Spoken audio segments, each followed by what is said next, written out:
Madam చెప్పండి, మీ నియోజకవర్గంలో ఎటువంటి డెవలప్మెంట్స్ జరుగుతున్నాయి? చాలా రోజుల తర్వాత మీరు విజయవాడకి రావడం జరిగింది. సో, ఎటువంటి కార్యాచరణ చేస్తూ ఉన్నారు? ఆహ్, అందరికీ నమస్కారం అండి. గత 5 సంవత్సరాలు చూశారు. రాష్ట్రం ఎప్పుడు చూడని రాజకీయాలు చూశారు. కేవలం కక్షపూరిత రాజకీయాలు. అదేవిధంగా మానసికంగా, శారీరకంగా, ఆర్థిక పరంగా కక్ష సాధించడం లక్ష్యంగా పరిపాలన కొనసాగించింది వైసీపీ ప్రభుత్వం. అభివృద్ధి పూర్తిగా కుంటుపడిపోయింది.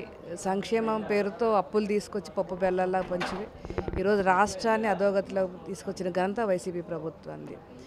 ఇవన్నీ కూడా గమనించి ప్రజలు స్వేచ్ఛ ఊపిరి పీల్చుకోవాలి, అభివృద్ధిని చూడాలని చెప్పి ఎన్నో ఆశలతో ఎన్డీఏ కూటమి ప్రభుత్వానికి పట్టం కడితే ఆ ఆశల్ని వమ్ము చేయకుండా ఒక సంవత్సర కాలం మన పరిపాలన ఎన్డీఏ కూటమి పరిపాలన చూసుకుంటే అటు సంక్షేమాన్ని అభివృద్ధిని బ్యాలెన్స్ చేసుకుంటూ ముందుకెళ్తుంది ఎన్డీఏ కూటమి ప్రభుత్వం.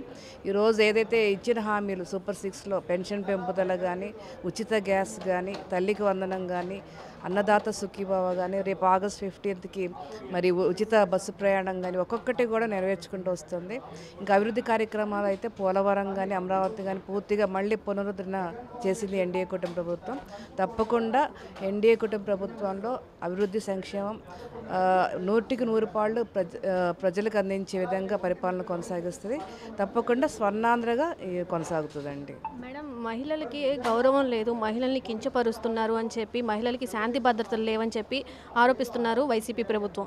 కానీ అమరావతి మహిళల్ని కూడా వాళ్ళే ఇప్పుడు తిడుతూ ఉన్నారు. సో ఏం చెప్తారు మేడం? అసలు మహిళలకి వాళ్ళ ప్రభుత్వంలో భద్రత ఉందా? ఇప్పుడు భద్రత లేదని చెప్తున్నారు వాళ్ళు. ఏం సమాధానం చెప్తారు? మహిళలకి రక్షణ లేదని వైసీపీ ప్రభుత్వం చెప్పడం అనేది దయ్యాలు వేదాలు వెల్లిస్తున్నట్లుంది. గత 5 సంవత్సరాల్లో ఎంతోమంది మహిళల్ని వాళ్ళని అరాచకంగా ముఖ్యంగా సాక్షాత్ అమరావతి మహిళల్ని ఏ విధంగా వాళ్ళు వేధించారో, వాళ్ళు ఎంత వేధించినా కూడా పట్టు వదలకుండా అమరావతి మహిళలు ఏ విధంగా కొన్ని సంవత్సరాల పాటు దీక్ష చేశారో కళ్ళారా చూసిందండి అందరూ, ప్రపంచం అంతా కూడా. అదేవిధంగా ఎంతోమంది మహిళలకు మానసిక వేదన, సోషల్ మీడియాలో అబ్యూజింగ్ అనేది ఈ వైసీపీ పార్టీ నుంచి స్టార్ట్ అయింది. ఒక పేమెంట్ బ్యాచ్ తీసుకొచ్చి పేటీఎం వాళ్ళతో ఏ విధంగా మానసికంగా పోస్టులు పెడుతూ, ముఖ్యంగా సాక్షాత్తు ఇప్పుడు ప్రస్తుత హోమ్ మినిస్టర్ గారిని కానీ, అప్పుడు నేను ఎక్స్ఎమ్మెల్యేగా ఉన్నప్పుడు స్వయంగా నన్ను కూడా నాతో పాటు ఎంతో మంది మహిళల్ని వేధించారండి. ఈరోజు వాళ్ళు మహిళల్ని మేము గౌరవించాము, ఈ ప్రభుత్వం కించపరుస్తుందని చెప్పడం అనేది దయ్యాలు వేదాలు వల్లించినట్లే హాస్యాస్పదంగా ఉంది. మహిళలకు ఎప్పుడూ కూడా పూర్తిగా స్వేచ్ఛనిచ్చి మహిళాభ్యున్నతి వల్లే రాష్ట్ర అభ్యున్నతి జరుగుతుందని అనేకసార్లు చంద్రబాబు నాయుడు గారు దీన్ని ప్రత్యేకంగా మహిళలకి గౌరవాన్ని ఇస్తూ వచ్చారు. ఈరోజు డ్వాక్రా వ్యవస్థను తీసుకొచ్చిన రాష్ట్రానికి చంద్రబాబు నాయుడు గారు గతంలో. అదేవిధంగా మహిళలకి అనేక రంగాల్లో కూడా వాళ్ళకి ప్రాధాన్యత ఇస్తున్న ప్రభుత్వం ఎన్డీఏ కూటమి ప్రభుత్వం అండి. మేడం, ఇప్పుడు మీరు మహిళలకి అనేక పథకాలు అయితే వచ్చినాయి, ఉచిత బస్సు కూడా స్టార్ట్ అవబోతుంది. కానీ వాళ్ళు మహిళలకి ఏమి చేయట్లేదు, మహిళల్ని డబ్బులు ఇస్తా అన్నారు ఇంకా ఇవ్వట్లేదు, మహిళలకి ఏమీ అందట్లేదు అని వాళ్ళు ఆరోపిస్తున్నారు మేడం. అదే అండి, ఇప్పుడు మహిళల పట్ల ప్రాధాన్యతే మా లక్ష్యం అని చెప్పి ఎన్డీఏ కూటమి ప్రభుత్వం పరిపాలన కొనసాగిస్తుంది.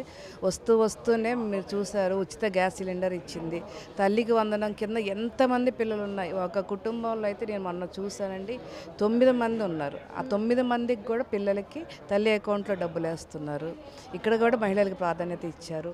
అదేవిధంగా మహిళలు వాళ్ళ కాళ్ళ మీద వాళ్ళు నిలబడాలని చెప్పి డ్వాక్రా వ్యవస్థ ద్వారా లోన్లు ఇచ్చి అనేక యూనిట్స్ని ప్రోత్సహిస్తున్నారు.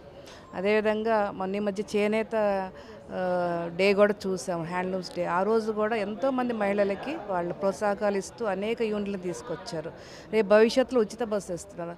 తప్పకుండా ఏదైతే హామీ ఇచ్చారో ప్రతి మహిళకి 1500 రూపాయలు అది తప్పకుండా నెరవేరుస్తారని నేను తెలియజేసుకుంటున్నానండి. ఇంటింటికి తిరిగి నేను ఇంటింటికి వెళ్తాను, ఏ పథకాలు అమలయ్యలేదో స్వయంగా నేనే చూస్తానని చెప్పి జగన్మోహన్ రెడ్డి చెప్తున్నాడు. అసలు వాళ్ళ ప్రభుత్వంలోనే ఇప్పుడు అంటే వాళ్ళ వైసీపీ పెయిడ్ బ్యాచ్ అంతా కూడా యాంటీగా వెళ్తున్నారు ప్రభుత్వానికి. ఏం చెప్తారు?